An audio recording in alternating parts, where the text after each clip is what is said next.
Tonight's thought. Improvisation, like improv theater, seems to get a bad rap. Nobody really seems to like it, even though it's something that we do every day.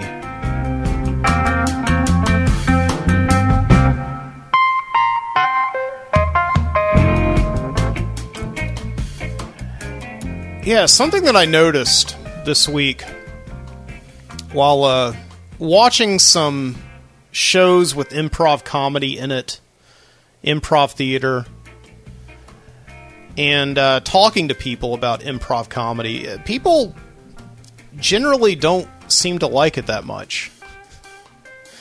And if you do improv comedy, okay, a lot of people do like you. All right, and if you like improv comedy, a lot of people are with you. I'm one of them. I mean, if it's done well, like anything else, if it's done well. And I think when you throw out the term improv, people immediately think comedy, but it's not always comedy. Improv drama sounds awful.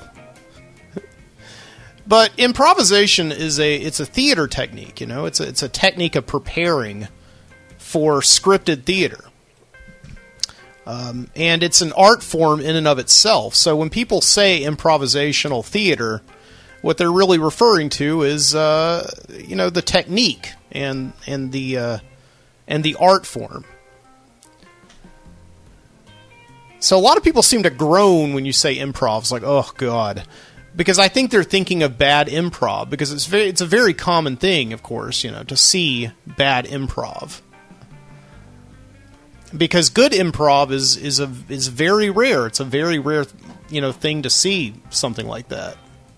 I've seen bad improv more than I've seen good improv, and But this week I was watching a couple of things that had improv in it, as like a theme or whatever. So I was watching on Netflix. There was this comedy special that came out. It was a 3-episode deal called Middleditch and Schwartz. And it's these two guys, and they do long-form improv. And if you watch Silicon Valley, the main nerd on that show, Richard Hendricks, the guy's name is Thomas Middleditch. That's the Middleditch. And then if you watch Parks and Recreation, the guy on that show who plays like John Ralphio, the cool hip kid on that show. That's Ben Schwartz. So they're Middleditch and Schwartz. And little did I know that they have a stage show that they've been doing for years. It's an improvisational stage show, and they'll come out and people will tell them essentially about something in their lives that they're looking forward to. Like, I'm looking forward to going to graduate school, or I'm dreading a job interview, and I'm looking forward to a wedding. And they'll have like about 3 minutes of back and forth with these people in the audience, and they'll interview them. And then for the next hour, Middleditch and Schwartz will just take the stage, and they'll come up with a long-form improv. They'll create completely original characters on the spot, in unique situations that are all inspired by a group of people in the audience. Okay?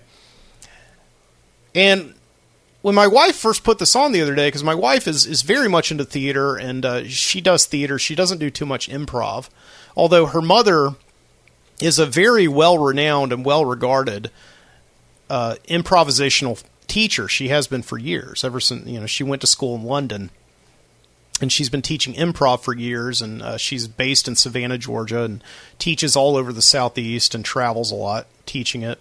She was actually going to travel to Ireland, but of course that got canceled due to COVID. So, like everything else in this world, got canceled due to COVID. So Jessica wanted to put it on because she has this interest in improv, and I was like, oh God, I don't know if I could stand there and watch people make stuff up for an hour. But I was like, hey, it's on Netflix, it must be good. So, just like everything on Netflix until you find out that it's bad, and Netflix just buys stuff without thinking about it. But this was good. We watched all 3 episodes in one night. It was about a 3-hour long affair with this show called Middleditch and Schwartz. watching these guys create scenes and characters, and all of it's inspired by just a 3-minute back and forth with a group of people in the audience, and I thought that was really interesting. They did a good job. You should check it out. Middleditch and Schwartz on Netflix. And then we watched this other show called, well, I guess it was a movie, called Don't Think Twice. And this is actually the second time we've seen this show, or movie. And this is a narrative film. It's not improvised, but it's about a group of improvisational theater actors in New York City, which, of course, sounds like the worst thing ever, because you're watching a bunch of people. I don't know if you've ever been in theater, but when I was in college, I was constantly in the theater department. I had a lot of friends in the theater department, and I would go to theater parties, and while I met a lot of people there who I still know to this day and who are really dear friends, I just said dear friends. Theater people tend to be very self-serving. They're always on stage. Even when they're not on stage, they always have to perform. They always have to be over the top, and that's nice in small doses. And you would never ever want to intentionally, go into a situation like that unless you're, invited or you're trying to be nice. So this movie about improv actors in New York called Don't Think Twice is actually very good. Because it's about these people who treat improvisation as, an end game. They treat it as the final product. And I think that kind of goes counterintuitive to a lot of improv actors, because a lot of improv actors tend to think of, improvisation, like specifically improvisational comedy, is something like a stepping stone that gets them to something else. Like a lot of people on Saturday Night Live, which is a scripted show, ended up doing or began doing Second City in Chicago, and they did the Groundlings in Los Angeles, and Upright Citizens Brigade Theater in New York.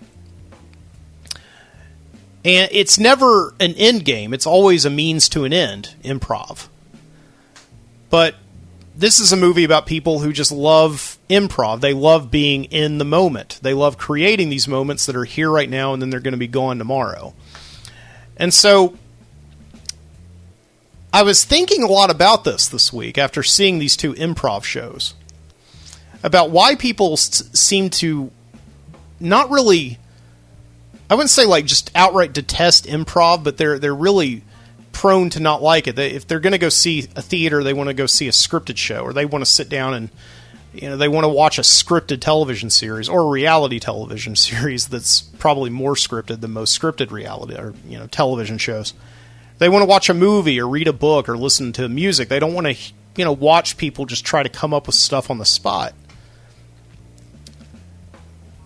And I think it's just because they're nervous about watching improv actors who start out with no information. They have absolutely no idea what they're going to be doing once they get on the stage, so there's kind of this collective tension. But I've been to some improv shows, and there's always that moment when the first joke lands successfully, and it gets a huge laugh from the audience, and this tension is released. But most people will never get to that, because they're just afraid of that moment, that uncertain moment where the room is silent and the actors are standing on stage, and nobody in the room knows what's going to happen next. So I think that's why people are very hesitant to enjoy improv. And it's interesting to me, because we live in a world right now where we strive to kind of document everything that happens to us every moment of the day. Because we want to capture these little moments that will just be right here, happening in the moment, and we want to capture them and put them in there forever, put them in that little box in our pocket called our phone. Whereas improv kind of embraces this idea that, no, these moments are here and then they're going to be gone. They're fleeting. This lightning is striking, and it's never going to strike that same place ever again. I think, again, people just don't like that idea. They want things recorded for posterity. They always want to look back at them. So, again, I think improv seems to get a bad rap, but, we improvise every single day. I think it's just a little bit too much reality for us. That may be why. I don't know.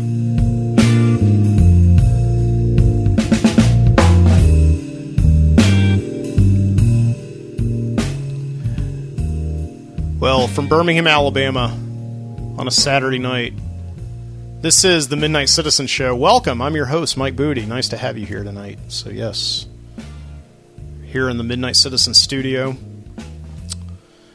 And it's a beautiful night outside. It's been rainy. Been a rainy week. Talking about lightning striking, we actually had lightning strike out right outside this very Midnight Citizen studio window the other night. Yeah, I'm not kidding. Have you ever been in the eye of the storm? It's basically when thunder and lightning both happen at the exact same moment.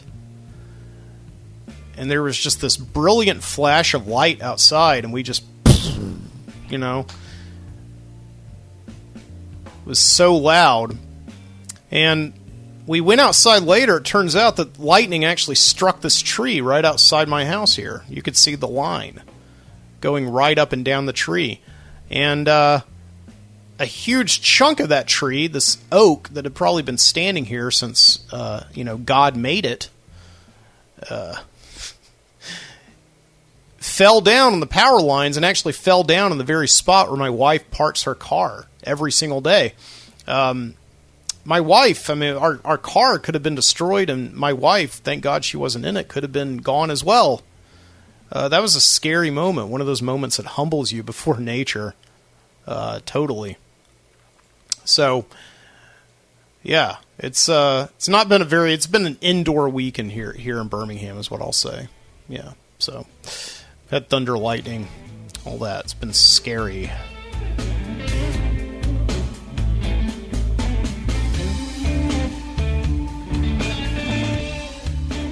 Anyway, so yeah, we are live tonight from the Midnight Citizen studio. I am live streaming right now on YouTube. Welcome in if you're watching live here at 11:30 on July 25th, 2020. Of course, you can always watch these live streams later. They are recorded for posterity. This is an improvised, mostly, show. I go off of a loose set of notes. But I do not embrace that idea that, this is here now and gone tomorrow. No, this will be here forevermore as long as YouTube survives. And keeps me up and hopefully doesn't notice little bits of copyrighted music I play here and there. But yeah, we are there. So yeah, you could also interact with me live right now. If you go to my YouTube channel, youtube.com/Mike Booty. You can go on there and interact with me live, and I'll read comments, definitely. I won't read comments in the middle of my show, because I'm, doing a show. But during breaks that I will take tonight, I will certainly look and see what you guys say. So yeah, we got a lot of fun stuff tonight. We got music. We got videos. We got, we got one guy over-caffeinated and talking about his life. So yeah, stick around.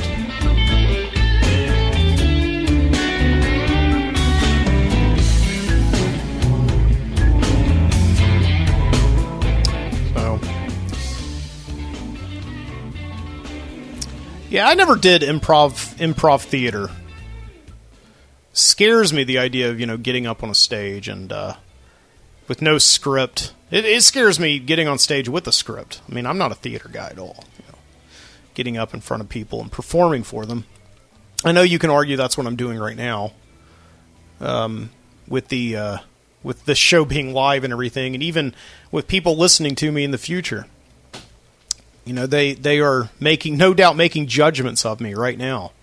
And it's a chilling feeling. It really is. But again, I think if it's something you want to do enough, you're open to the concept, you're open to the idea of it, But improvisational theater has been around almost as long as theater itself. And it's it's a technique and it's an art form. The idea is that you get up there and you just let go. You let go of all of your inhibitions and all of your fears, and somebody gives you a prompt, like like somebody may say, "You're a grave digger," so you start digging that grave, and then you got to say something, right? And then you just kind of create this reality in the moment on the stage. And anybody who's on the stage with you has to accept that reality, and they have to add to it. It's called yes-anding, Yes and, yes and. And of course, back in the day when I took theater as an elective in college, when I was a freshman in college, we had to do improv, and it shook me to the core, because the last thing you want to do when you're sitting in a new class where you don't know anybody on the first day is get up and make an ass out of yourself. But that's what improv made you do, right? And from that very first day, I was always opposed to the idea of it. But here we are, though, improv theater carrying out the tradition. It's been going on since apparently the 4th century A.D. They used to do it in Italian street theater in the 18th and 19th centuries. But American improvisational theater, as we think of it today, comes really from Chicago. And I remember back in the day, back in 2007, when I went to Chicago a couple of times that year, I made it a point to go to the Second City both times that year. Because the Second City is kind of like ground zero for improvisational comedy, especially all of those great talents who went on to Saturday Night Live, who we now, lionize as the geniuses of comedy in the second half of the 20th century, which is really like, anybody, there, as far as a lot of us are concerned, there was no comedy before Saturday Night Live. In terms of like, the comedy universe. And I know that a lot of old-time radio people are getting really angry at me right now, because old-time radio, with your Vic and Sade and your Amos and Andy, that was all very important as well, But comedy didn't really get going for, my generation, of course, until Saturday Night Live. And we grew up, like people my age grew up watching, of course, like Chris Farley and Adam Sandler, and all those guys, that frat pack group of guys there on Saturday Night Live in the early 90s. But of course, we also know Chevy Chase and Dan Aykroyd, and Bill Murray and all those guys. John Belushi, of course. So all of those guys started in Chicago before they came to New York, and they did National Lampoon. And then they got Saturday Night Live. But all those guys came from this place in Chicago called the Second City that was started in the 1960s by people like Paul Sills. And Paul Sills had been the son of Viola Spolin, who kind of modernized improvisational theater as a way to loosen up actors and have them find characters organically and naturally rather than through research and the method, right? So Viola Spolin is somebody who taught improvisational theater and created this whole school of thought of improv that was basically a short form based on games. This is like your Whose Line Is It Anyway stuff, where people are given suggestions from the audience. Or they pull out ideas from a hat, and then they have to, kind of interact with that. And so these are more like games. These are things that you might play in like an office setting in order to loosen people up and get everybody to know each other. Improvisational theater is apparently really big in the modern offices of today as like ice-breaking techniques. But yeah, that's what my mother-in-law does. My mother-in-law teaches Spolin-based improv to theater actors, to get them to find their space and loosen up a little bit in front of people. And I've gone and taken her class, and my mom has even gone, and my sister. And they've gone and taken their classes because even though they don't do theater, they're teachers, and teachers are constantly on their feet, having to improvise and adapt to new realities that their students create, right? So yeah, in that happened in the 1960s in the Second City in Chicago. Was they created this form of improv that went back to Viola Spolin, and then people like Del Close created this thing called the Herald, and the Herald is like this kind of long-form improv. This is what Middleditch and Schwartz did on that Netflix show I was talking to you a few minutes ago about. Middleditch and Schwartz did this, the Herald is this idea that you create this, this story that may span for 20 minutes, 30 minutes, maybe even an hour or two, which would be brutal. But you take a very small sliver of information there at the very beginning, and then you create characters and you create themes, and you're constantly coming back to those characters and themes, and you use that to build an entire story. Which, again, I think kind of scares a lot of people because they would rather see, something that's scripted and well thought out.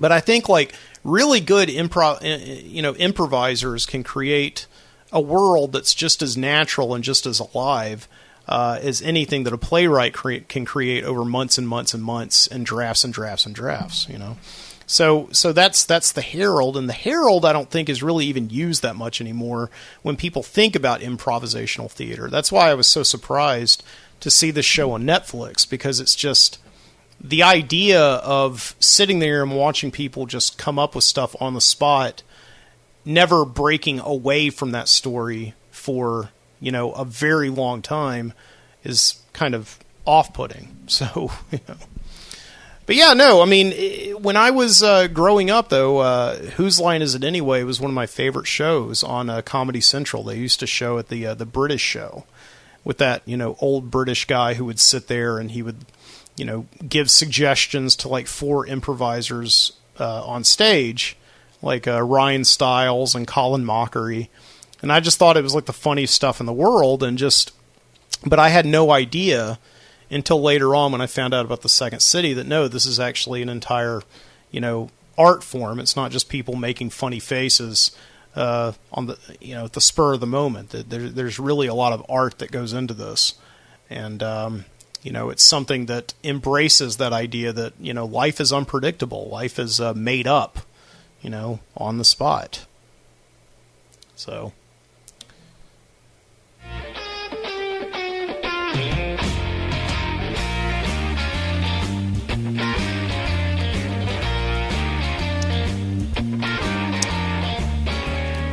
So, why am I talking about all this tonight? Well, the thing is that I can't talk about improv at all without remembering the time that I did do improv. I didn't just do improv with, with some class or anything like that. I actually took an improv class with the Second City. The ground zero of improvisational theater, something that anybody who knows anything about comedy lionizes, the Second City in Chicago. But I didn't go to Chicago. They actually came to me. So this was back in 2002 in the fall. And I had joined a sketch comedy group here in Birmingham. They were called Happy Nowhere as a writer, and did not want to get on stage, didn't want to perform at all. But obviously, as a 19-year-old kid who had just graduated high school and was in college and in a sketch comedy group that, we had sold out our first show. We nearly sold out our second show. I really thought that we were, something. And we were good. We had good sketches. I mean, give me like, an hour or so back in those days, and I could sit down and write 2 or 3 sketches, And it was almost like improvising. I was just using a pen and my mind rather than just getting up on stage and doing it, with my body, right? So when the Second City came through, I was really nerding out over them because that was the time that I was starting to really get into comedy, And, I was very much into Saturday Night Live at the time. I would come home every single day between classes, and I would get a pizza and a Coke and totally be unhealthy. And I would sit down, and Comedy Central would always air reruns of The Kids in the Hall, the Canadian sketch show.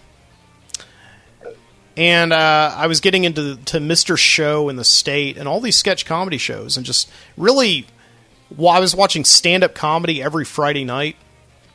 When it would come on Comedy Central, they would do these big blocks of stand-up comedy. So I was really just living, breathing, and working comedy back then. And it was just my obsession. One of these things that you just find out suddenly that you're obsessed with. And you've got all these friends who are obsessed with it too. So when the Second City came through Birmingham, they were going to do a show. They had a touring company, and they were going to do a show. And we got tickets to go see that show, my sketch comedy friends and I. And we also found out that not only were they going to do a show, they were actually going to host a sample workshop, earlier that day at the theater where they were doing the show. And it was like tickets, it was like $40 to do the show. And I was floored at this price because, you could travel up to Chicago and anybody can go in and take, lessons with the Second City. And if you're good enough, you might actually even be able to, get cast in their shows, right? But I was floored because they were coming down to me. They were saying, like, you could take this class as well. So, of course, we signed up for the class. I wasn't even thinking about the fact that I was going to be humiliated in front of these improv professionals, But anyway, and there I was. The first thing they did is we got on stage. They made us stand in a circle, and every time somebody pointed to us, we had to make like a weird sound and movement with our body.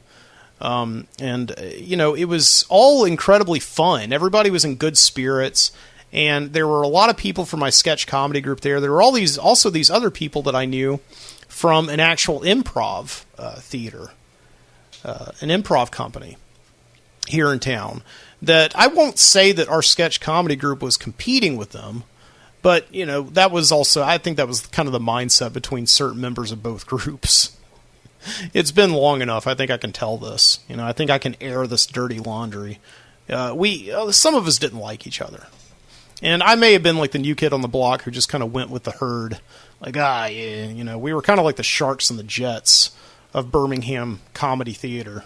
So we were there, but we weren't trying to outshine each other. And, that's the thing I think a lot of people don't like about improv is because they kind of think of it as like people getting on stage and trying to get, laughs over everybody else on stage and trying to outshine each other. But I think it was all in good spirits. I think we were all doing pretty well there, So, I don't know. When I get this idea of improv, of what an improv class looks like. I think there's this old episode of The Office, if you watch that show, where Steve Carell on that show, he plays the unlikable boss, who's always doing cringeworthy things. There's an episode where he goes to an improv class because he's one of these guys who just wants to get up there and, perform, kind of exactly the opposite of what I wanted to do. I did not want to get up and perform at all. I was just doing it because my friends were doing it, and the Second City, this is like, I guess I was seeing it at the time, this is a once-in-a-lifetime opportunity to take classes with the Second City, But in every town, though, there is, an improv class that you can go and take. You just got to pay your dues every week, So there's this episode of The Office where Michael Scott goes to one of these improv classes, And so every time he comes out to do an improv scene, he's constantly pulling out a gun, He's not yes-anding people. Everybody else is creating these realities, like somebody on the show is a fortune teller, or somebody is on the show is like a doctor, and he's constantly pretending to break down a door and hold a gun out in front of him with his fingers and say, "Freeze, I'm Detective Michael Scott," And he's constantly saying that because he believes on the show, and his character says on the show, that the most exciting thing that can happen in life is that somebody has a gun. So that's why I always come out with a gun in my improv scenes, because nobody can top a gun. Nobody can beat a gun. It's too exciting, which is going against the complete idea of improv. You know, you're supposed to accept the reality of other people's characters, and you're not supposed to try and top them. You're supposed to meet them and then add on to the scene, you know. So that's typically what I think about when I think of an improv class. But this improv class that I took with the Second City, this was not like it. Everybody was feeding off each other and doing pretty well. And the other day when my wife and I were watching this Middleditch and Schwartz show and then that Don't Think Twice movie, you know, I was telling her about this time that I took classes with the Second City, and she was just like, what? Why didn't you ever tell me this before? I'm like, I don't know. I didn't think it was a big deal. And she's like, of course it's a big deal. Like, do you know how big they are? And I'm like, of course I know how big they are. You know, Chris Farley, Dan Aykroyd, Bill Murray, Chevy Chase, all those guys, right? I knew how big the Second City was. And she was like, well, tell me about it. What'd you do? And I was like, I don't even remember. And we just went on with our night and made dinner and all that. And I'm here to tell you right now that that's actually a lie. I remember exactly what happened during that Second City class. And I'm about to tell you the reason why I didn't tell her about it.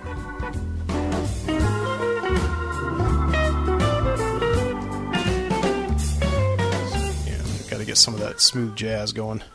So, why didn't I tell my wife about it? Well, okay. So I'm doing this scene up there with somebody else in the class who's actually in the, I won't say competing improv troupe, but the other improv troupe that some members of our sketch comedy group and some members of their improv troupe thought were fighting and competitive, right? And so there's a little bit of pressure on me to be good, you know, to show this competing improv troupe in Birmingham. By the way, for the record, their name was Torrential Downplay. You know, what we were all about, you know, what we were all about, what our sketch group Happy Nowhere was all about, and that we were better. And I think that I was feeling a little bit of pressure here, you know, and maybe that was just me, but I was feeling that I had to perform better, right? So I was going against the spirit of improv. I was going against the spirit of yes-anding, as they had told us to do, right? All right, so the scene opens, and this very nice lady who's part of the improv troupe, you know, her name's Debbie. She comes out on the stage, and Debbie is a doctor. Debbie's playing a doctor, and you know, she's saying, like, you know, your wife, everything went well with your wife. The delivery went very well. It's a very nice, healthy baby. He does have two heads, okay? And this got a laugh from the audience and all that. So I'm sitting there, or I'm standing there on the stage, and I'm like, okay, so she just said that she gave birth to a baby. So I'm a husband, and I'm a concerned husband waiting there in the waiting room. So obviously I'm very nervous, so I start pacing back and forth, and I think my instincts are pretty good there. And I said, well, man, okay, so that baby, so you're saying it has two heads? And she said, yes. And the baby also can talk, and it says, where's my daddy? So I'm standing there and being like, okay, she just gave me something else, a new reality. I have to, you know, I'm now the father of a two-headed talking baby. Okay, fine. So what I did at that point is I said, well, you know, nurse, I just don't know if I can deal with that. And at that moment, I pretended as if I reached into my pocket and I came out with my hands formed into an L pattern, and I pretended to hand that L to Debbie, and I said, here, just shoot the baby.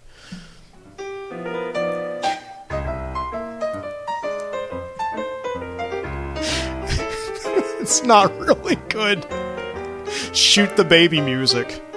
I don't need Clint Eastwood playing the piano here. Now, let's get some mean old music here. There we go.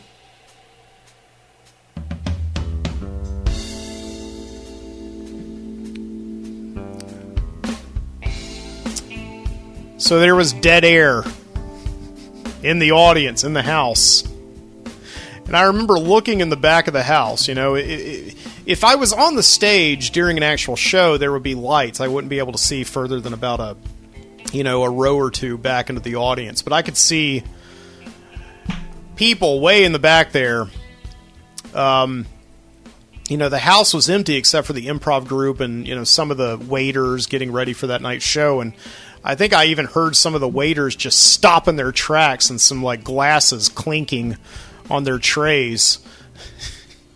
Just all eyes were on me. It was like I had two heads, right? And they all wanted to shoot me with an L-shaped finger. And it was bad.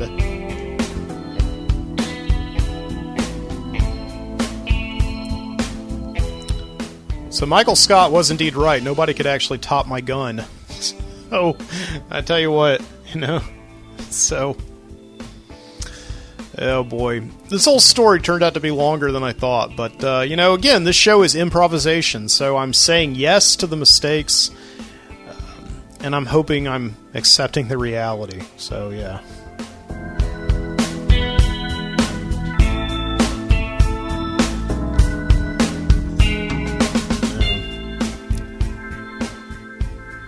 So, hope you're enjoying the show tonight. I'm going to take a break for a minute, play some music for you, and we will be back. Stick around. This is the Midnight Citizen Show.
done in my life.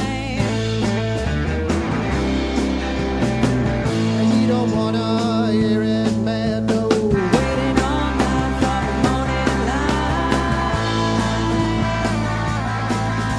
Been waiting for the time when the sun will rise. Been waiting all night for the morning light. Waiting for the time when the sun will rise.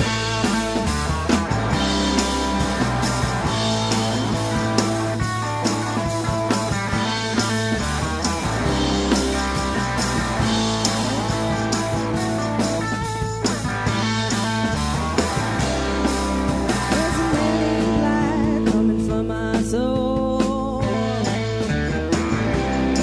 He knows too many things I don't wanna know.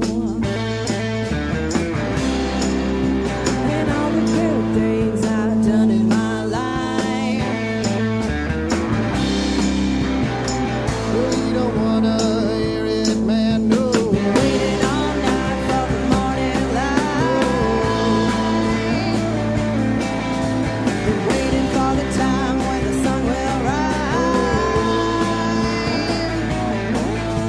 Been waiting all night for the morning light. Waiting for the time when the sun will rise.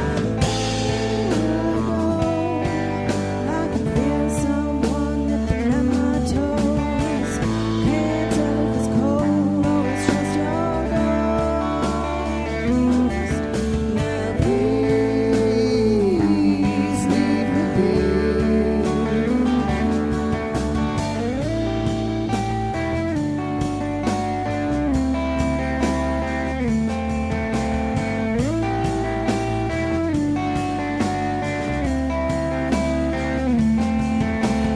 Give me one chance to say my goodbyes. I'll be ready to go when the sun rises. Give me one chance to say my goodbyes. I'll be ready to go when the sun rises. Give me one chance to say my goodbyes. I'll be ready to go when the sun rises. Give me one chance to say my goodbyes. I'll be ready to go when the sun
All right, hot damn, we're back. Hope you enjoyed that music break there.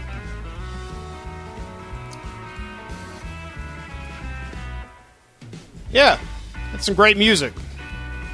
After all, I'm not sure how to say the name of that first song without making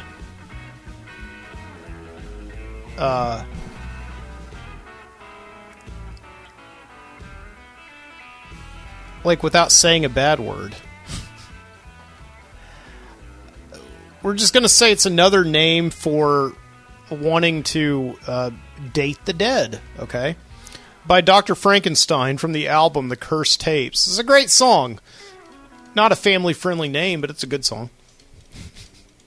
And after that, the one that you just heard was Evil Itch by the Space Merchants. That was from, they were live at WFMU.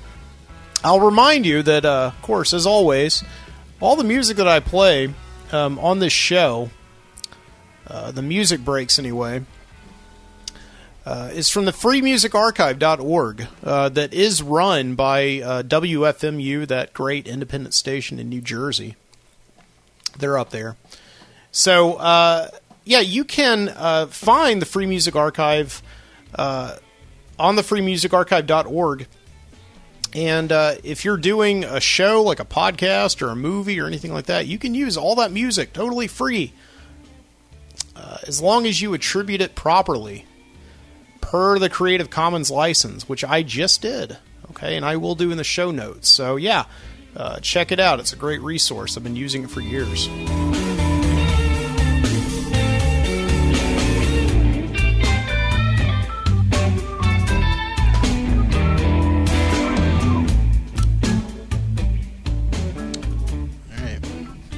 So welcome back into the Midnight Citizen Studio. And I got a little bit of scotch here, some J&B scotch. And, you know, under normal circumstances, I would toast it to having a good show on a nice night. But tonight is going to be sort of a sad toast, but not so much, because we are going to, you know, briefly remember the long and storied career of broadcaster Regis Philbin, legendary titan of broadcasting in the 20th century, who passed away today at the age of 88 from natural causes.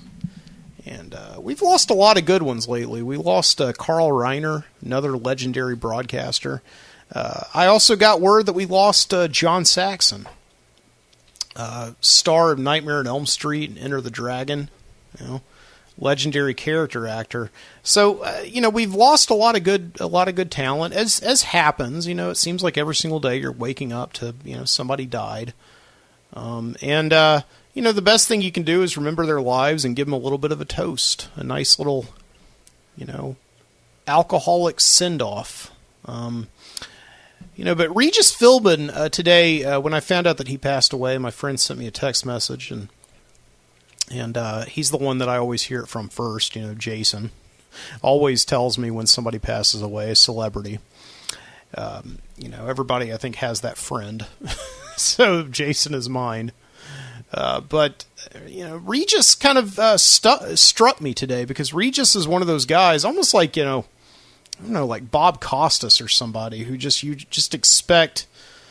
He just isn't really like a human, you know. He's like a superhuman, or if he's not a superhuman, he's like a robotic ball of energy. Just somebody who has been around forever, who you just don't really think about as like one of us, as a mere mortal. You know, that's Regis Philbin for you. You know, he's been around since the 1960s on television. Which I know is not that long in the grand scheme of things, but it's definitely long enough for me. I was born in 82. So, you know, Regis Philbin, though, the thing that I think I remember him most for, especially here in the summer, is he was the host of Live with Regis and Kathy Lee back in the 1990s.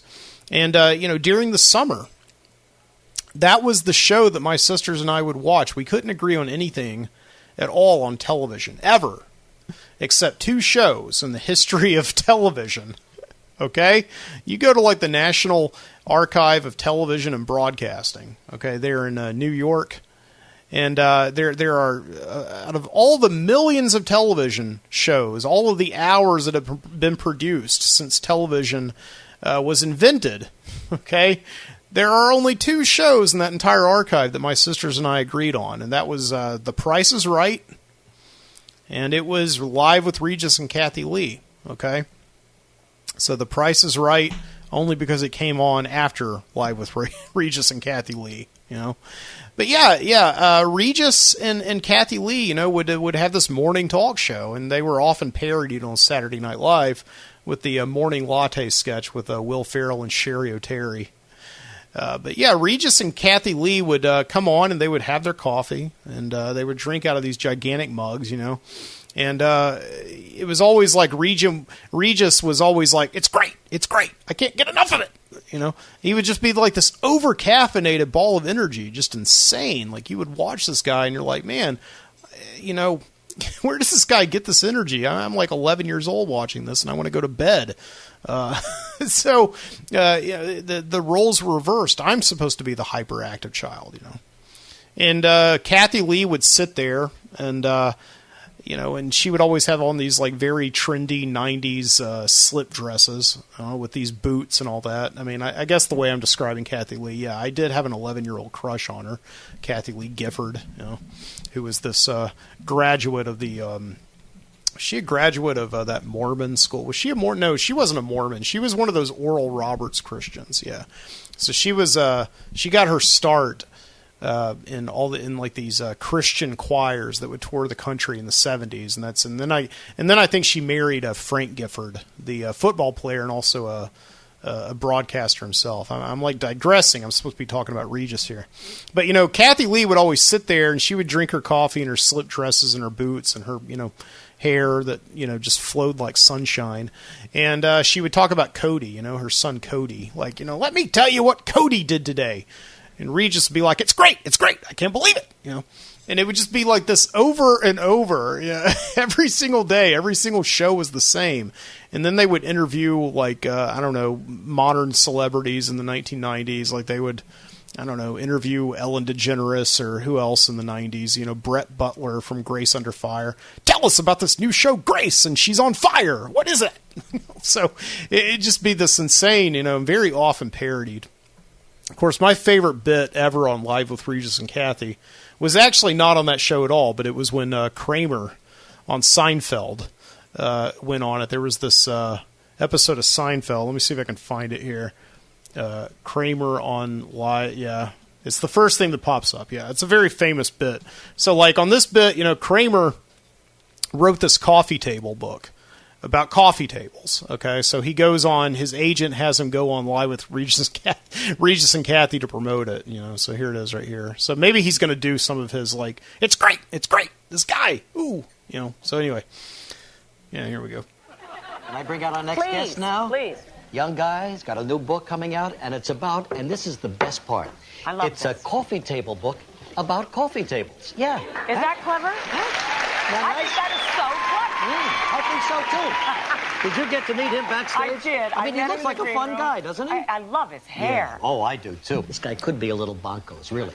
Anyway, if you will, would you please welcome Kramer?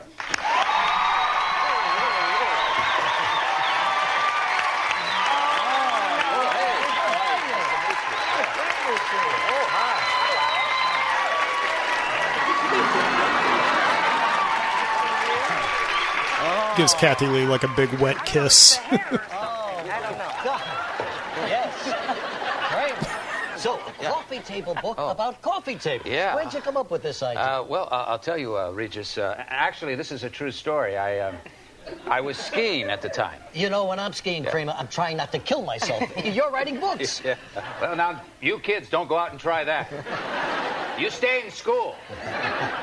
Have you always had an interest in coffee tables? Because really, I love coffee tables, Oh. and I thought I was the only one. See, the beauty of my book is, if you don't have a coffee table, it turns into a coffee table. Look at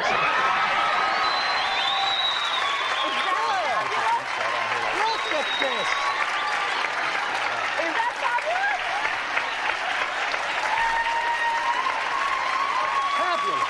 I want one of those. Did I tell you this guy was bonkos?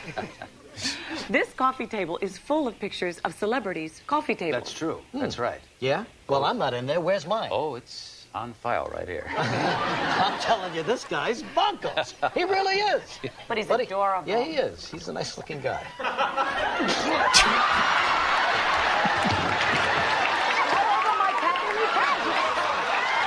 And then he throws up all over her dress. So, Kathy Lee's dress, yeah. So, just classic. And I was able to watch that episode of Seinfeld. And I knew exactly what they were talking about at the time there. So, yeah, that was Regis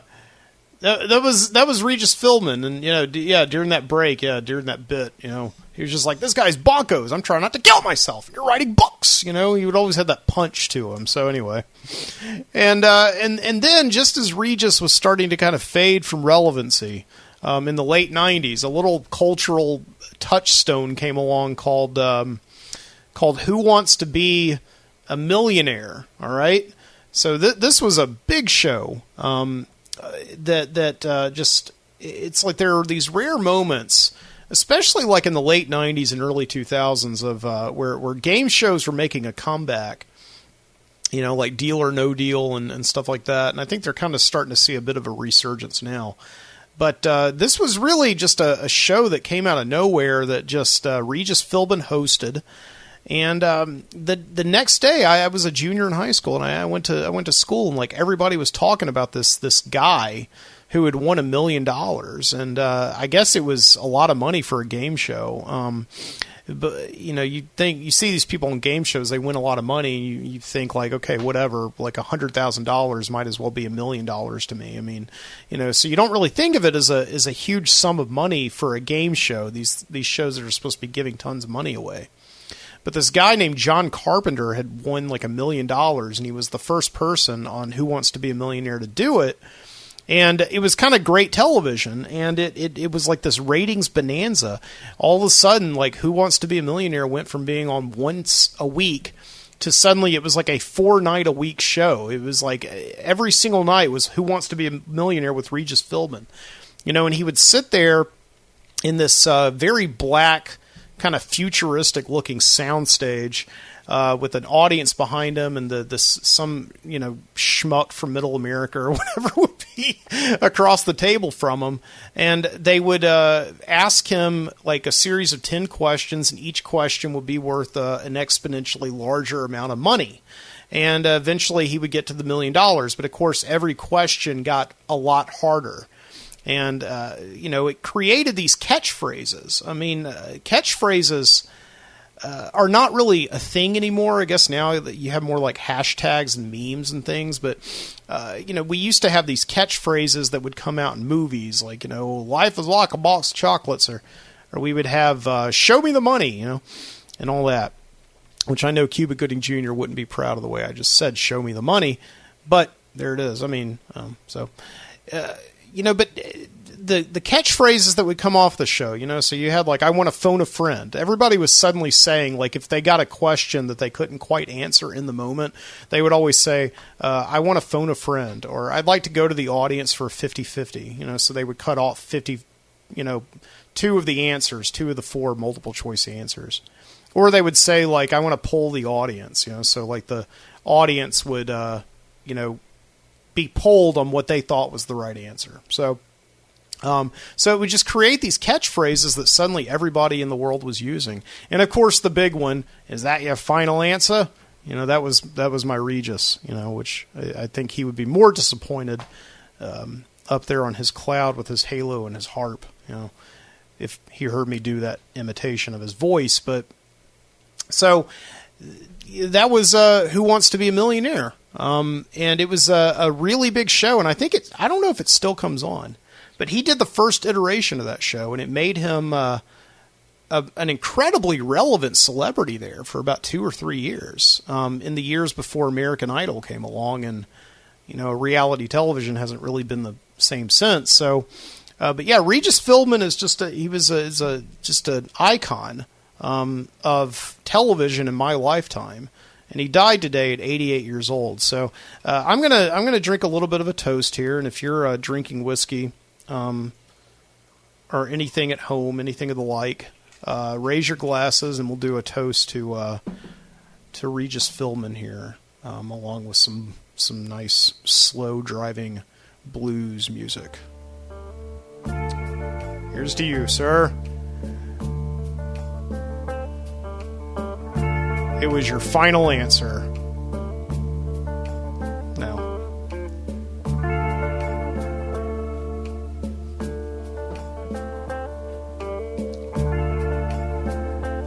Yeah, well, anyway. So, I didn't want to drink all that in one go. Even though I know that's what you're supposed to do when you drink a toast. You're supposed to shoot it, but at least that's what I've always been told. Because I've still got more show to do. Yeah, absolutely. So here we are now. We're at the we're at the end of July and going into early August, and I've been doing Midnight Citizen shows all summer long. I think this is my 8th show of the summer that I've done since late May, and I'm going to be starting school in a couple of weeks.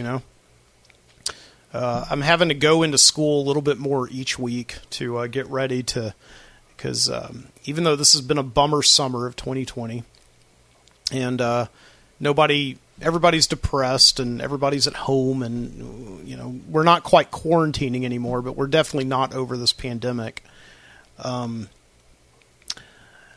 We're still going back to school in a couple of weeks.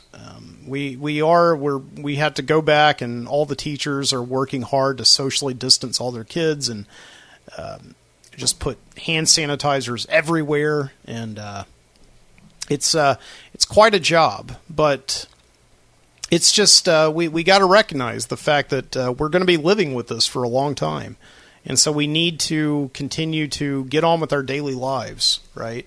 And just make the best of it and try not to make each other sick and do what we can, right? So it's been a very grim time, but I think society is coming along quite well together at the moment. A few weeks ago, you would go outside, even though people have been recommending, doctors have been recommending, Fauci have been recommending for months for people to wear masks. People are finally taking this thing seriously. And the stores are as well. I got to tell you, a few weeks ago, I went into the Piggly Wiggly down the street here to get some groceries, and I forgot my mask at home. So I covered my mouth up and just went inside, and pretty soon I realized I didn't even have to do that. There were a lot of people in there without masks. And this week I did the same thing. I woke up early one day, realized we were out of milk, so I had to go down to the Pig again, and because I was half tired and hadn't had my coffee yet, I forgot my mask. So I walked into the Pig and I tried to do the same thing, covered my mouth up. I went in, somebody stopped me. They were like, "Sir, you gotta put a mask on." I was like, "I forgot it. Can I just come in and get one thing really quickly?" And they were like, "No. But I'll tell you what I can do," they said. I can get you a mask. So they went behind the counter and they got me a mask.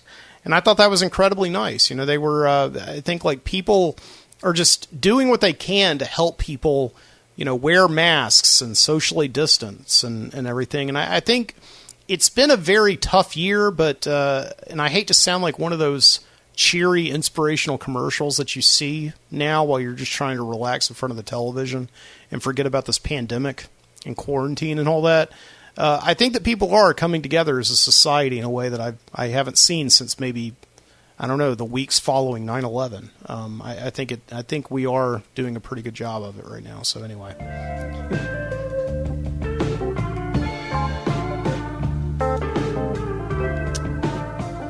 So yeah, here we are though in the final weeks of summer vacation. I know summer isn't officially over until like mid-September or something like that. But to me, it's the end of summer. Just like the middle of May is the beginning of summer. School's going back. And during the summer, I always feel, and I've been saying this for, ever since I started teaching, I always have this tendency to revert back to what I was like when I was in high school and I had summer. Because once you leave high school, summer vacation kind of goes away. This idea of being out of school and being free of responsibility for 3 months, it just goes away. Because in college, it never happened where I had a summer free. I was always working, or I was attending summer classes and sessions and all that. So when I suddenly got a teaching job a few years ago, school ended in May, and I'm like, okay, well, here I am. What am I supposed to do now? Right. And even though as an adult, you have work has a funny way of finding you. You end up with things to do as an adult with a summer break, but like teaching summer camp and tutoring and all that. But nevertheless, I still find myself during summer reverting to my childhood, to being a teenager, I guess you could say, and just wanting to slack all day, sit around, watch movies, just drive around with nowhere in particular to go. And it's this amazingly free feeling that I get there in the summertime. And what usually ends up happening is I kind of want to watch, when I sit down to watch movies, I want to watch movies that reinforce that idea of being, of meandering and being a slacker. A couple weeks ago, I did a show about that movie Slacker, that Richard Linklater movie, about these people in Austin, Texas, who just don't have anything else to do all day but just go around to bars and bother people and just talk philosophy and life and all that stuff, But I always have this soft spot in my heart during the summertime to watch movies about cool guys, just like cool guys, especially cool guys like from the 80s, because the 1980s was like the heyday of cool guys in film, And I know that Frank Edward Nora has talked about this in the past on his show, The Overnightscape, but I always think about cool guys this time of year. Okay, so like, what am I talking about? I'm talking kind of about like maybe like you think about like Caddyshack, the movie Caddyshack. You got that cool kid in that movie who's just like riding his bike, and he's like trying to he takes that job at the Caddyshack in order to just like hit on the girls and all that. You got that kind of cool guy, or you got an adult cool guy. You got like Chevy Chase there. He plays this character in Caddyshack who's just like, he's a rich, cool guy. He's this guy who's got all this money, but he's still cool, Are you still starting to understand what I'm talking about? So what I thought tonight I would do, just really quick in the second half of the show, is I would give like a kind of cool guys Oscars, okay? Like, I would give an Oscar, how every year they do like a best actor Oscar and all that stuff. I think I'm going to do like a best cool guy, okay, Oscar. And, of course, I'm going to have to give you some nominations, So like, what are some nominations here, okay? Let me put on some music and here's some nominations there. Okay. All right. So, the nominations. Oh, gosh. Let me turn that down.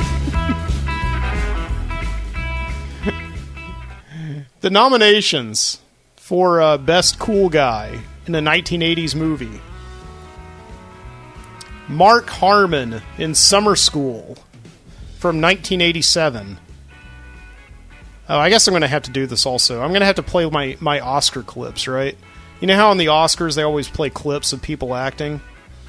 Okay, so I guess I'll have to do the same, all right? So Mark Harmon in Summer School. Hold on just a minute. I got to put on a stupid... I got to get rid of this ad first. All right, so we got Mark Harmon in Summer School. I'm teaching it. No way!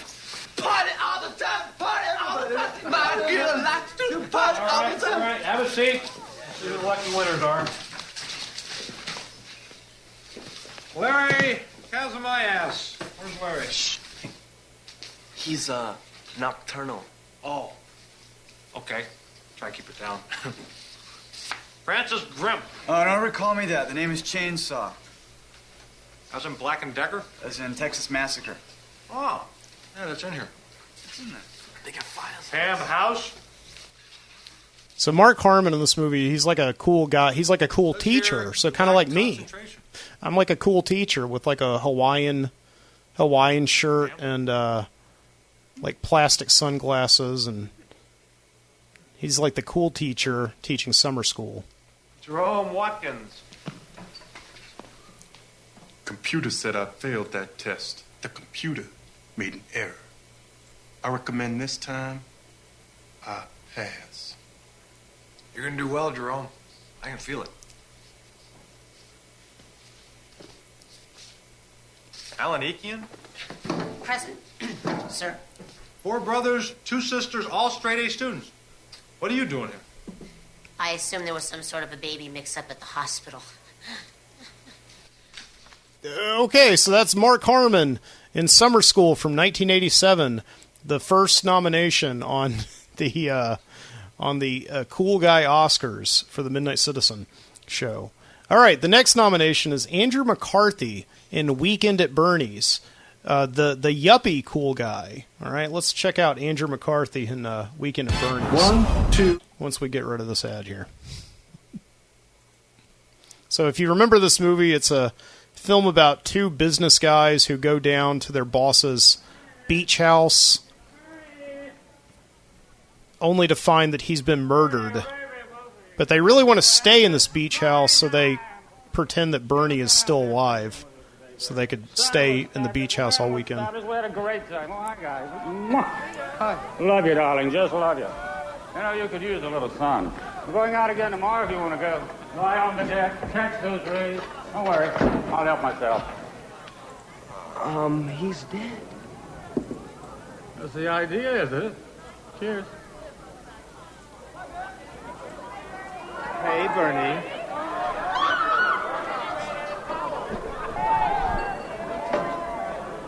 Hi, Bernie. Hey, dude, you need to pump some iron. So, Bernie, what about your Porsche? Have you had a chance to think about my offer? You know, $30,000 is more than decent price for that car. Look, you just think about it, take your time, don't rush into anything. See you later.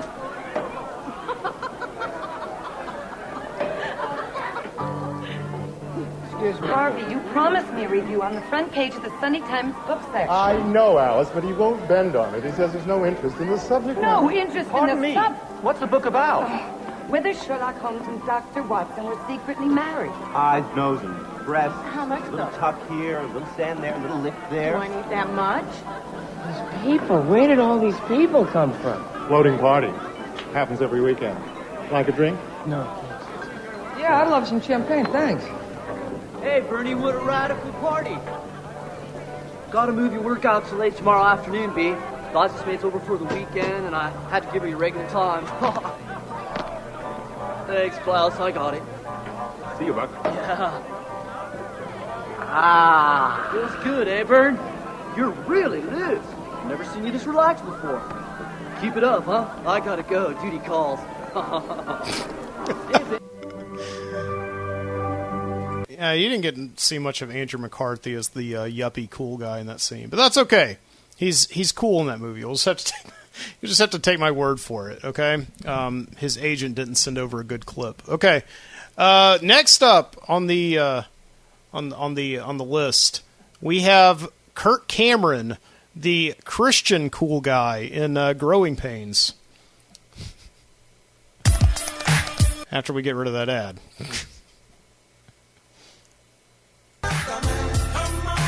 All right.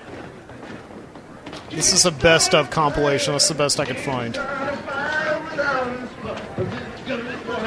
One fascinating aspect of tonight's crowd is its broad age range. And if I'm not mistaken, evidence of this cross-generational appeal is right here.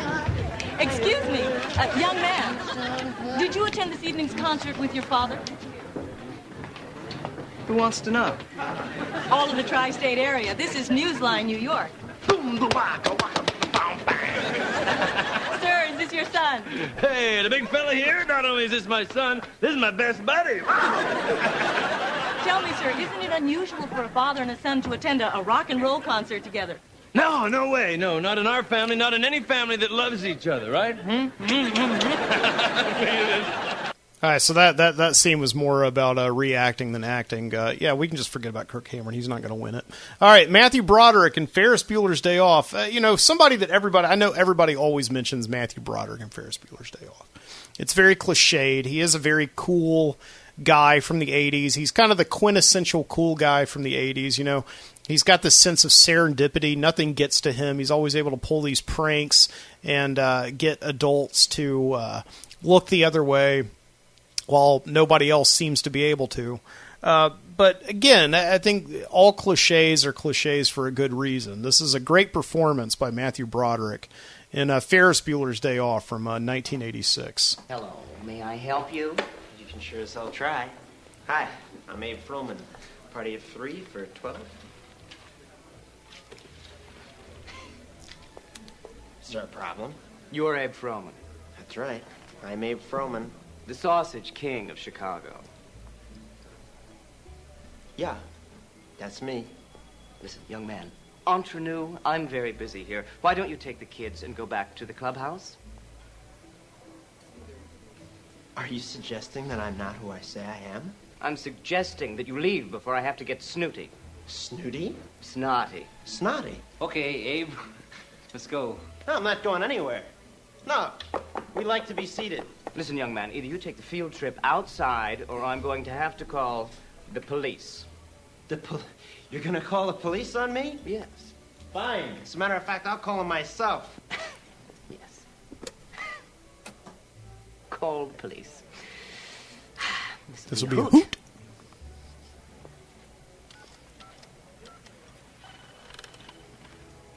Here, give me the phone.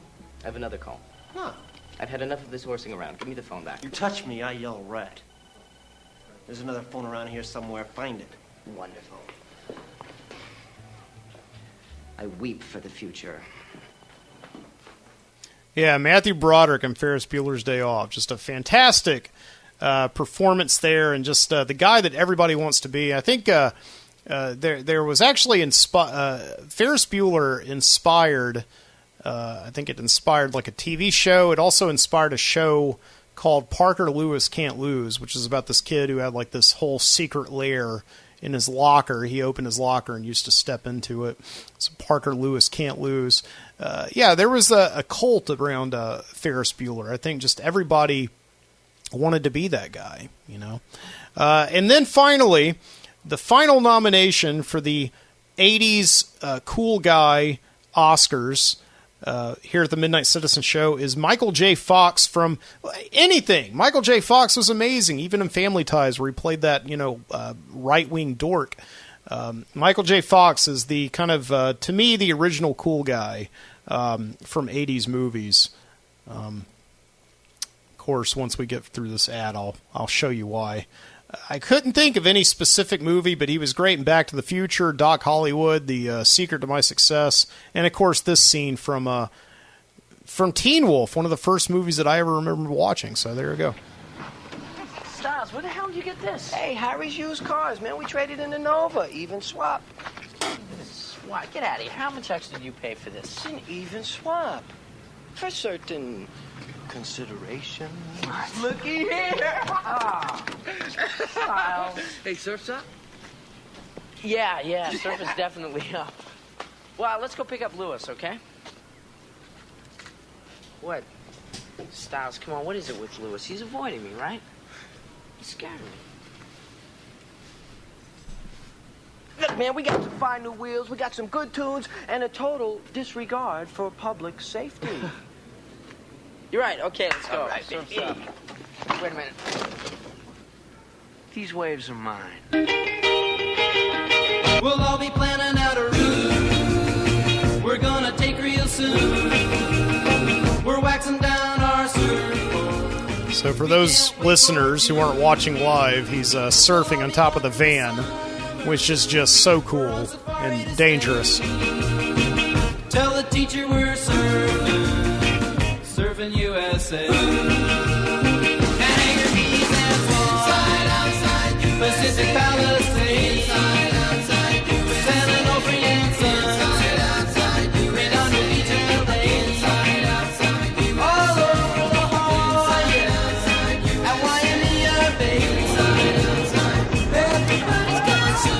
So of course, if you've never seen Teen Wolf is a movie about the cool guy that exists in us all. It's a movie that says that we all can be cool, if we really want to. So, And there you have it, the nominations for this year's Cool Guy Oscars. I don't know if there's going to be one next year because there hasn't been an 80s cool guy in, 30 years. So anyway. All right, so once again, those nominees are Mark Harmon in Summer School, Andrew McCarthy in Weekend at Bernie's, Kirk Cameron on Growing Pains. He's not going to win. You can forget about him. Matthew Broderick in Ferris Bueller's Day Off, and Michael J. Fox in Just About Anything. And the Oscar goes to... They're all winners. Why not? Yeah, they're all winners. Yay. All right, there we go.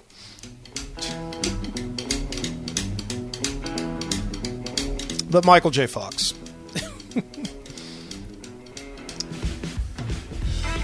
Yeah, Michael J. Fox just was so cool. Just that quintessential cool guy. I think because he was just real, he had a very natural, real acting style to him. You could really believe that all of that stuff was really happening to him in the movies, and he would just, kind of roll with it, Like in Back to the Future, he was a bit of a dork in Back to the Future. I think everybody forgets that. He wasn't really that cool in Back to the Future. At least not to the reality of the world of Hill Valley, He was cool to us watching him because we got to see, there was a bit of, dramatic irony going on. We knew his situation. We knew how cool it was just from the situation of having like a machine where you could go back in time, right? But everybody in the movie treated him like he was a dweeb, but he was cool. He always outsmarted Biff, and he got his parents back together. I mean, that to me is a pretty cool guy right there. So.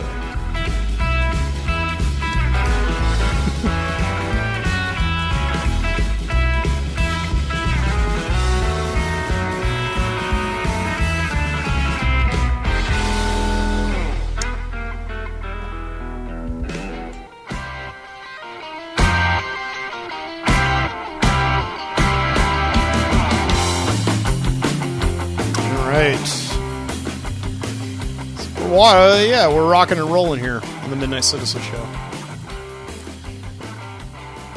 I have a couple of comments to respond to, past shows I'd like to get to and address.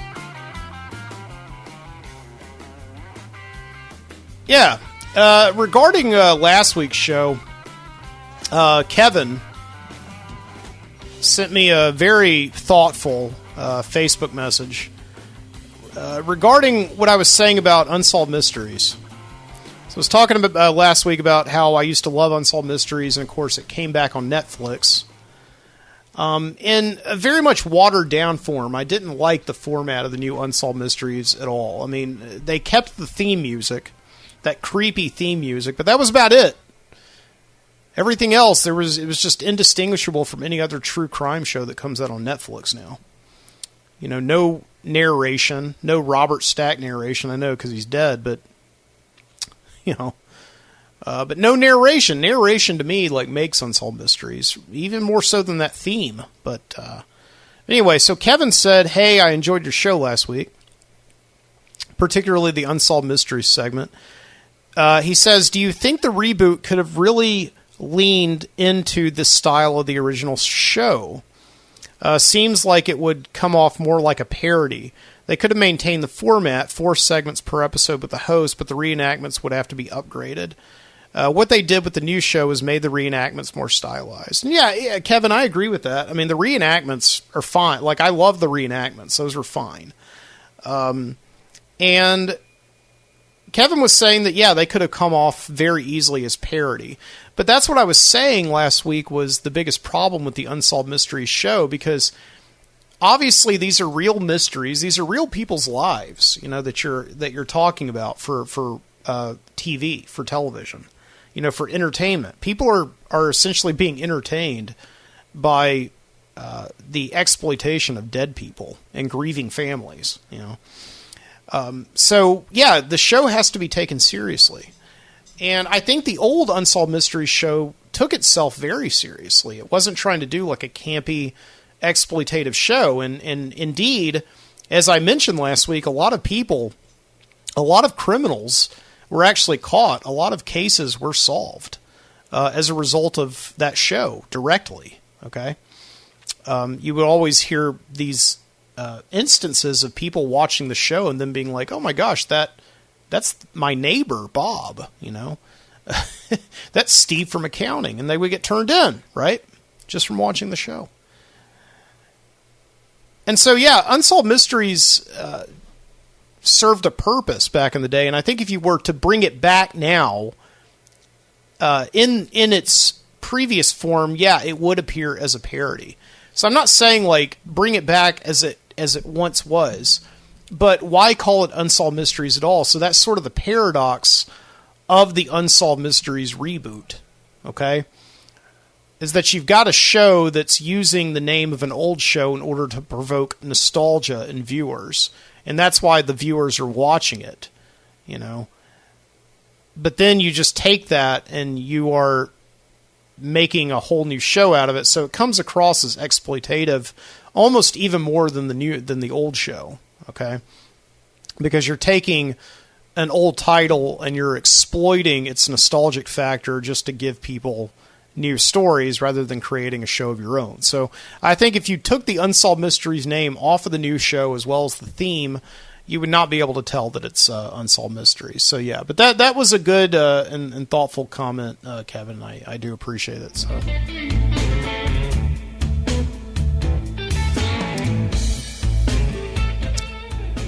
So we also had a comment from Bryn regarding a show I did a couple of weeks ago about the films of 1999. Yeah, I was talking about 1999 and how that was the year that was just absolutely perfect for movies. You just had a slew of fantastic movies that year.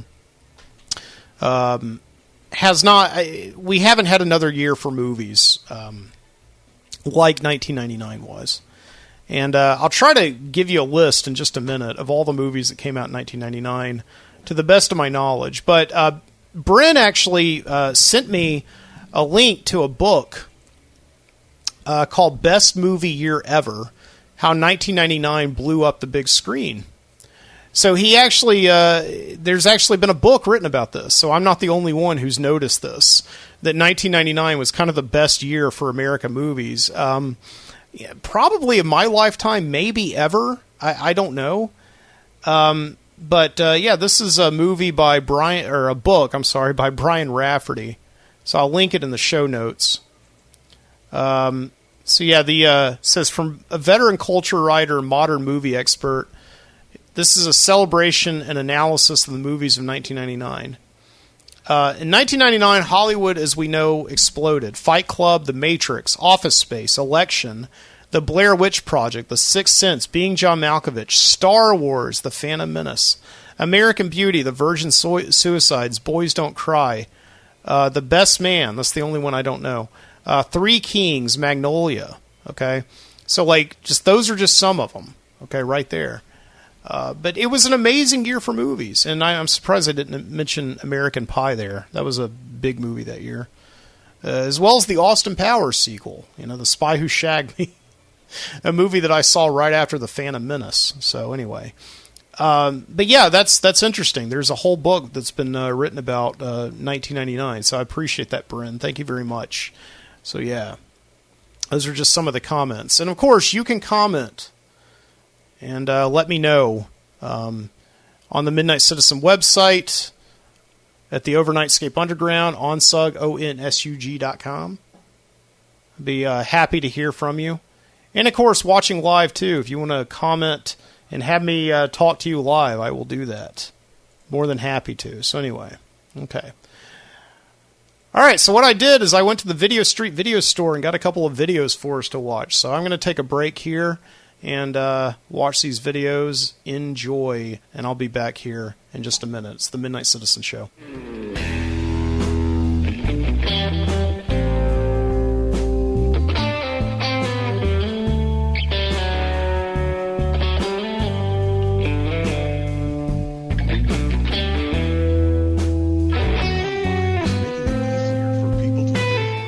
Online is making it easier for people to live, work, and play. Hey, Dan, ready for the game? I'm just finishing up here with my new kayaking friends. Kayaking friends on your computer? Yeah, I just got America Online. Sounds great. Listen, I can't go to the game today. What? I've got to send something for my mom's birthday. It's tomorrow. I'll then book plane tickets for our trip next week, and my kids got to go to the library to look up dinosaurs. Hey, we can take care of all that before we go. Yeah, right. Oh, with America Online. America Online can do all that? Yeah. How about sending your mom some nice flowers? All you do is click on Marketplace. We place an order. Call now for America Online, a new way to use your computer to communicate, have fun, and get instant news and information. Flowers are sent. Now let's access the online travel service. How long have you had this? About a week. And it's so easy. All you do is point and click. But how does it work? All you need is a computer and a regular phone line. They send you the software and give you 10 free hours to check it out. Call now for your free America Online Startup Kit and get free software and 10 free online hours. It's everything you need to get online. Plane tickets are ordered. Now, let's look up dinosaurs. What do you think? Compton's Encyclopedia or National Geographic? You get all that with America Online? Yeah, you can read Business Week Online before it hits the newsstand. Update your stock portfolio every 15 minutes with PC Quote. You can even play fantasy football. Call now for 10 free hours of America Online and get instant access to the worlds of sports, finance, computing, and entertainment. Here come the dinosaurs. I saved you a trip to the library. That's great. Yeah, downloading is easy, too. You know, I can even send email on the internet. And, of course, there's my personal favorite, live chat. That's how I met my new kayaking buddies. We'll check that out later, after the game. So how do you get America Online? Oh, well, that's easy, too. You just call their 800 number. I got to check this out. Call 1-800-614-3434 now for your free America Online Startup Kit with free software and 10 free online hours. It's everything you need to get online. So call 1-800-614-3434. This plucky little herbivore spends most of its brief lifespan safely tucked into a complex system of tunnels and burrows, just inches below the surface of the veldt. But a warm spring day and the enticing aroma of freshly blooming Congo buttercups proves too much.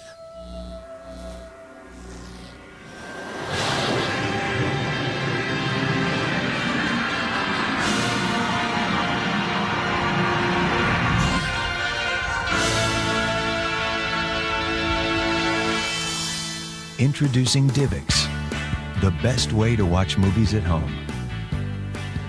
DivX is a new home video system that offers you the quality of digital pictures and sound, the freedom of no returns and no late fees, the availability of hot feature titles all the time, the flexibility of watching great movies whenever you want, the convenience of an affordable home video collection.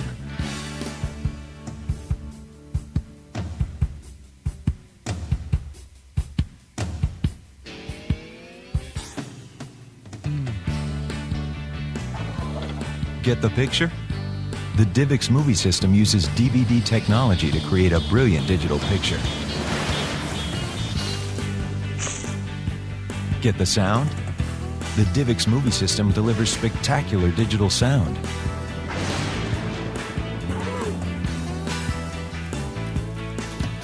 Avoid that mad rush to the rental store. No returns, no late fees. One less thing to stress about in your life.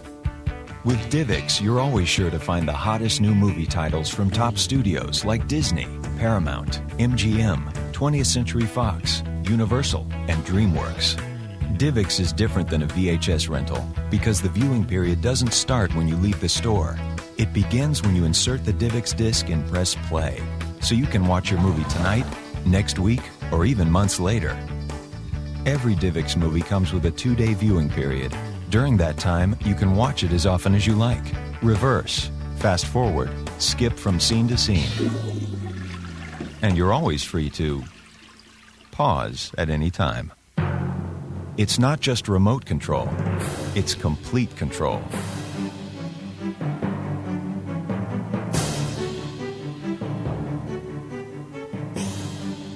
Each DivX movie costs about $4.50, making it easy and affordable to build a home DivX movie library of your own. Keep the movies you've watched. Buy movies you plan to watch in the future. So what do you do with the DivX disc after the viewing period ends? Add it to your DivX movie library. Get another 2 days of viewing for about $3.25 anytime in the future. Convert it to unlimited viewing for a one-time fee. Trade it with a friend. Recycle your disc. The fact is, you can do whatever you want. You own it. DivX gives you all the great features you've wanted in a home viewing system. The quality of digital pictures and sound.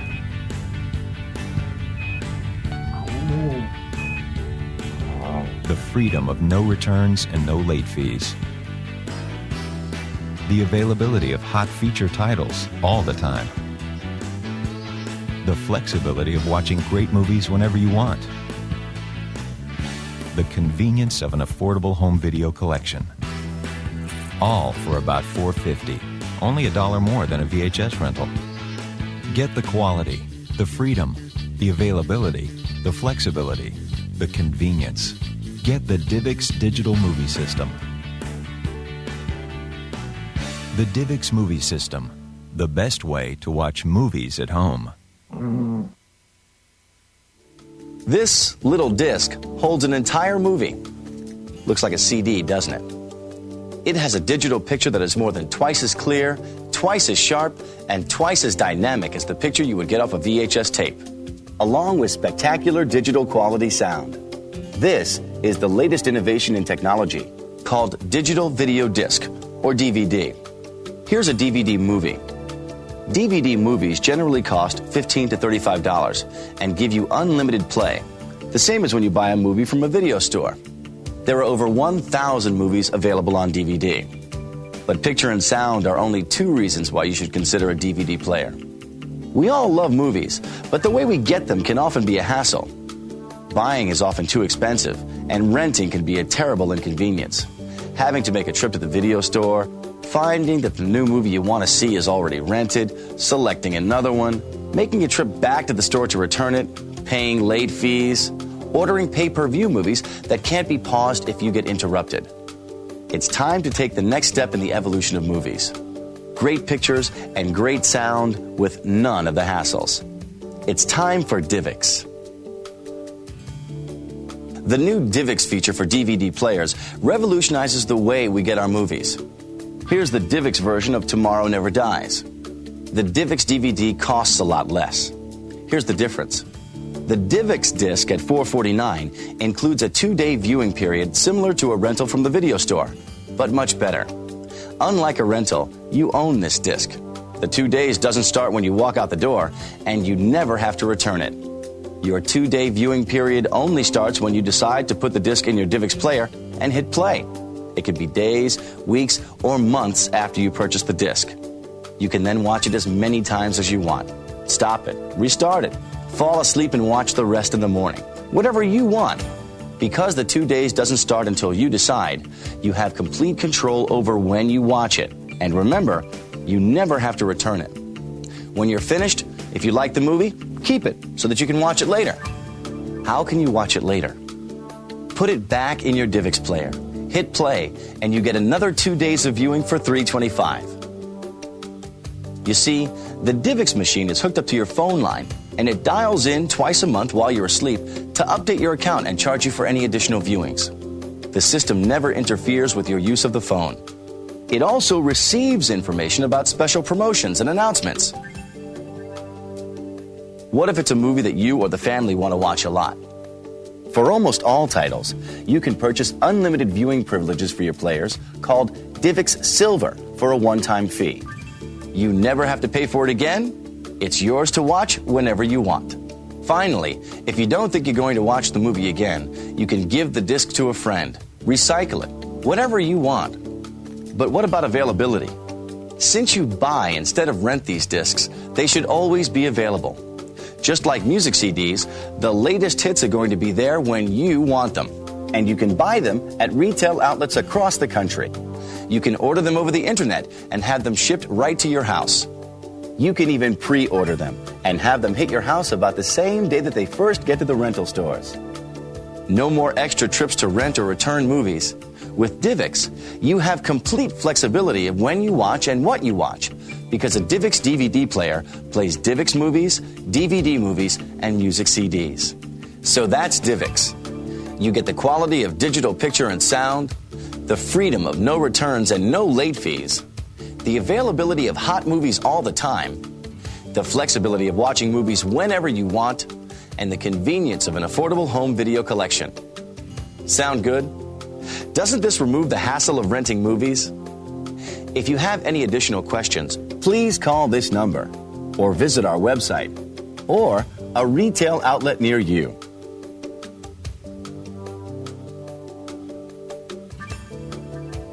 Thanks for taking the time to learn about DivX, the best way to watch movies at home.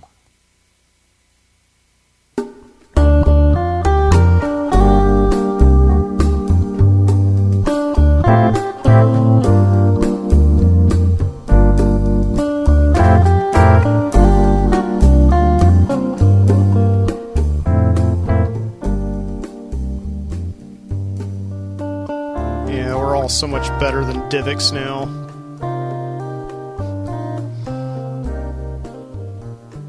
We look at that now, and we look at AOL as if like, oh, it's so archaic, that's so in the past. We were just such children then, you know. But this year is 2020, and, 2020 is a year, and it's also like a reference to eyesight. You know, if you have perfect vision, then you're said to have 2020. Like that show. It was another big celebrity who passed away in the past couple weeks. Hugh Downs used to host 2020 with Barbara Walters. Everybody used to call her Baba Wawa. You know, remember that? You know.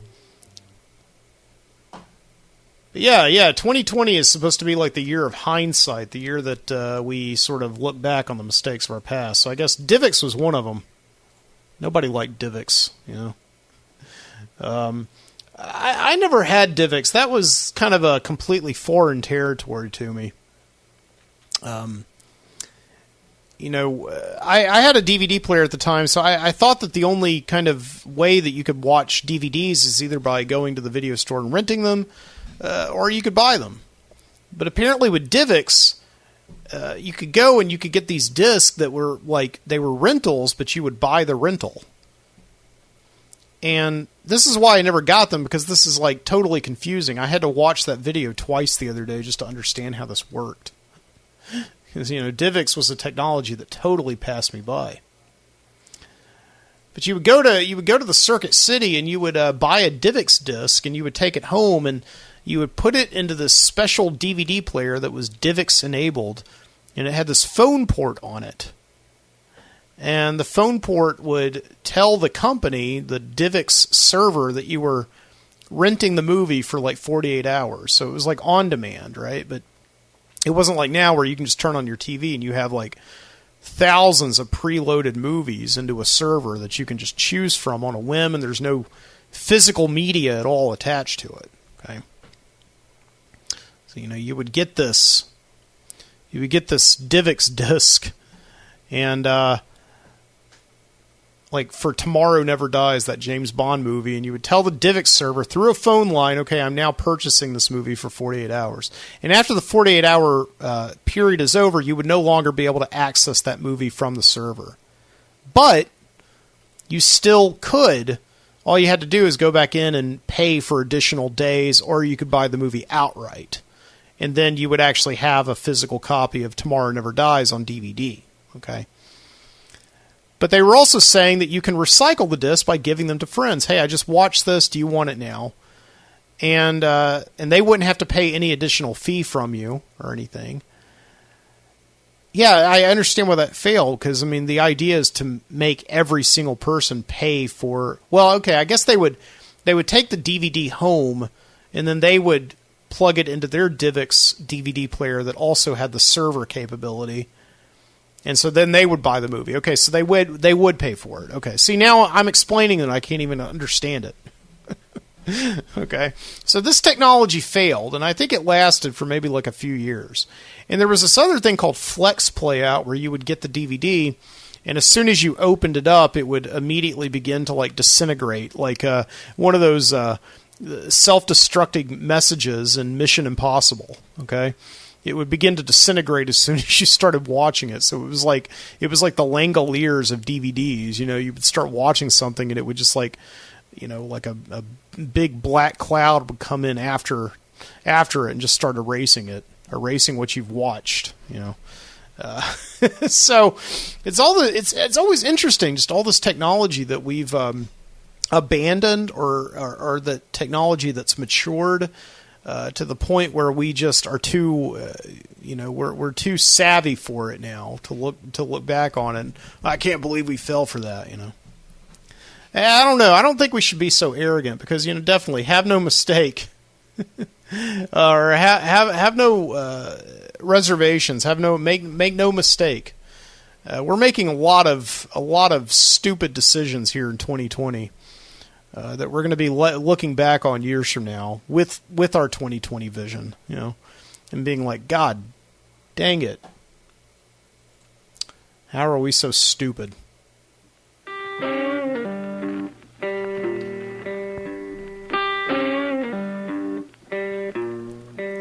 So, yeah. So I hope you guys are all doing well tonight.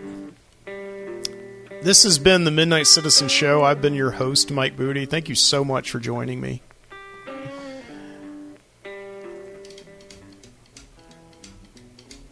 I am online at mikebooty.com/The Midnight Citizen. You can go there and you can find old shows. You can find my new shows. You can find my writing. You'll notice this week that I'm not doing a short fiction. I've done a reading of short fiction on almost every single podcast I've done this summer. The Tales from Viscaga, Alabama. But I did not do the one this week. I just decided to take a week off from it.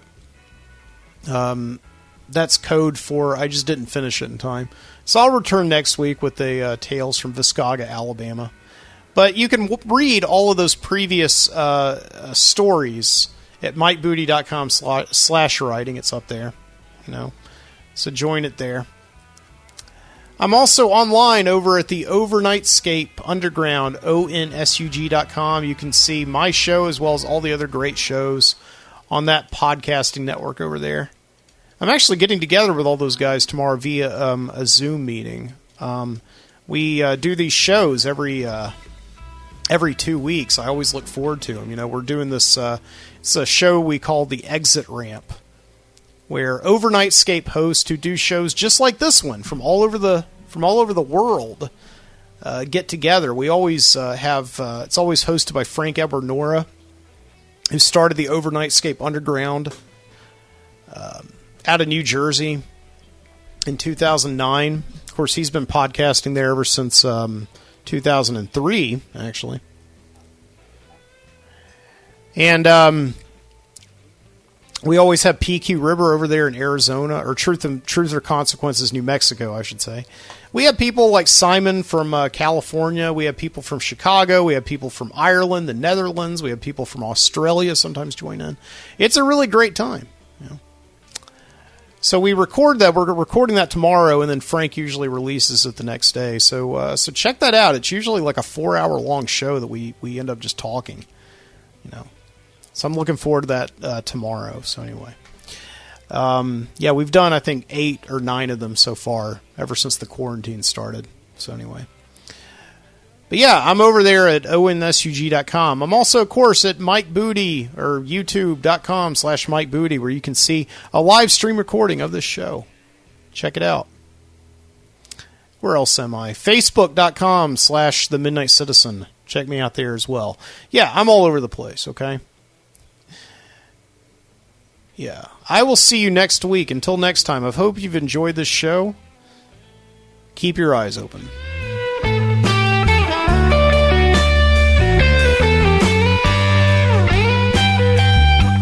Completely improvised on the spot. Yes, and.